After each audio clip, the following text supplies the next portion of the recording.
The Galaxy S21 FE has just about everything you'd want in a phone, including a large screen, a solid camera, and long battery life, and it's only $700. But so does the Pixel 6, which is a bit cheaper. Let's talk about it. Before we continue, kindly hit the notification button to be notified when next I post new videos. Without further ado, let's dive into it. The Galaxy S20 FE was a big hit when it was released in 2020, so it's no surprise that Samsung is releasing a sequel on January 11th called the Galaxy S20 FE. It's $100 less expensive than the regular Galaxy S21 and comes with a bigger screen and larger battery. It also runs on the same processor as the S21 and comes with a triple lens camera for $700. It's a pretty complete package. I've been using it for a few days and have been impressed with the battery life and how snappy the performance feels. But you might be wondering what's actually new about this phone. Well, not much. That's because the S21 FE is essentially just a cheaper version of the regular Galaxy S21.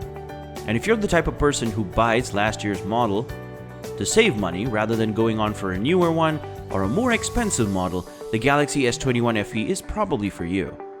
The Galaxy S21 FE looks a lot like a regular S21, especially from the front. Both phones have an edge-to-edge screen with a hole punch cut out for the selfie camera, and both phones also have flash. Both phones have a matte finish that doesn't get as smudgy as Samsung's older phones that had made more glossy look. But you'll notice that the Galaxy S21 has some shiny metallic accents on the sides and a rear camera bump that makes it look like a little fancier than the S21 FE. The Galaxy S21 FE is nice enough for a $700 phone, but I prefer the Pixel 6's design. It's made of glass and has boxier edges that remind me of the Galaxy Note series from Samsung. Plus, I think the two-tone color scheme is more eye-catching. But Samsung's phone is lighter than Google's, making it easier to use, especially for longer periods. There's a USB-C port on the bottom of the S21, but no expandable storage. The base model comes with 128GB of storage, but you'll have to upgrade it to $770 model to get twice the amount. The Galaxy S21 FE uses the same processor as the regular S21, which means it will have the Qualcomm Snapdragon 888 processor in the United States. It also has the same chip found in the Samsung Galaxy SZ Fold 3, implying that it's more capable of heavy lifting. The interface is extremely fast and responsive, games run smoothly even when the graphics are set to high, and the camera launches almost instantly. Another feature that makes this phone feel fast is the ability to increase the screen refresh rate to 120Hz. This is not new, and the rest of Samsung Galaxy S21 lineup can do it as well, but this was previously only available in more expensive phones, so it's nice to see it's in an affordable device. Apple, for example, only includes high refresh rates on the iPhone 13 Pro and Pro Max, but not standard iPhone 13. Battery life was a highlight with the S20 FE, and that's true again with the S21 FE. Both phones have 4500 mAh battery, and that's bigger than the S21 battery, which makes sense since the phone itself is bigger. I've been getting well beyond a day out on the S21 FE, even with the refresh rate set too high, which is nice to see. You'll also get wireless charging and the ability to use the back of your phone.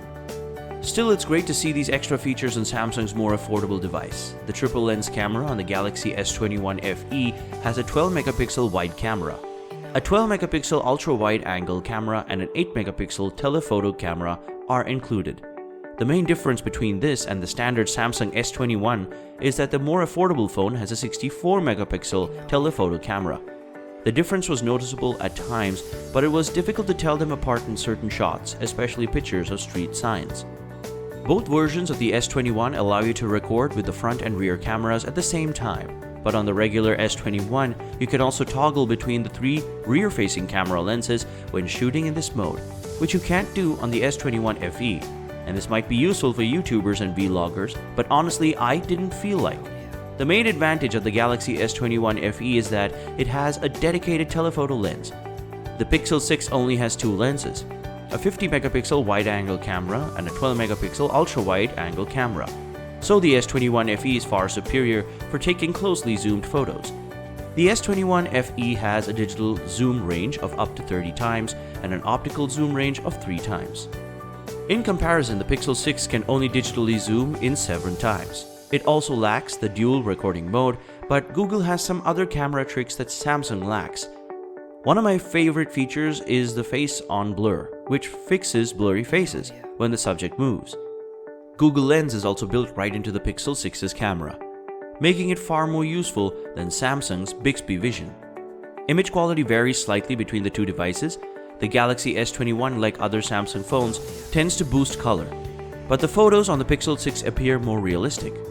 Thankfully, both phones get great photos in low light conditions.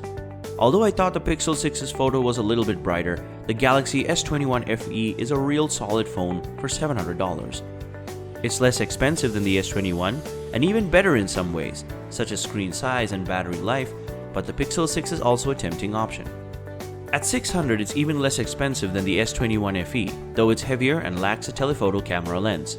The Pixel 6 does have a sharper design that makes it feel more expensive than it is. Plus, it's packed with useful Google features.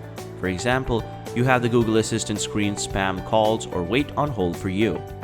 Plus, the Pixel 6 is Google's first phone to come with its Tensor chip, which means we'll probably see even more features like this in the future. According to the leaks, it will most likely have a newer processor, a 50-megapixel camera, and faster charging. If Samsung maintains the same pricing structure as the S21, the base model of the S22 may only be $100 more expensive than the S21 FE. So you should probably wait until the S22 is announced before making any major decisions. So, do you intend to purchase the S21 FE? Wait for the S22 or get the Pixel 6 instead. Please let us know in the comment section below. That's all for today, folks. Thank you for spending some time with us, and if you found this video interesting, make sure to hit the like button and notification bell and subscribe to our channel to get access to more interesting videos from us. Until next time, goodbye.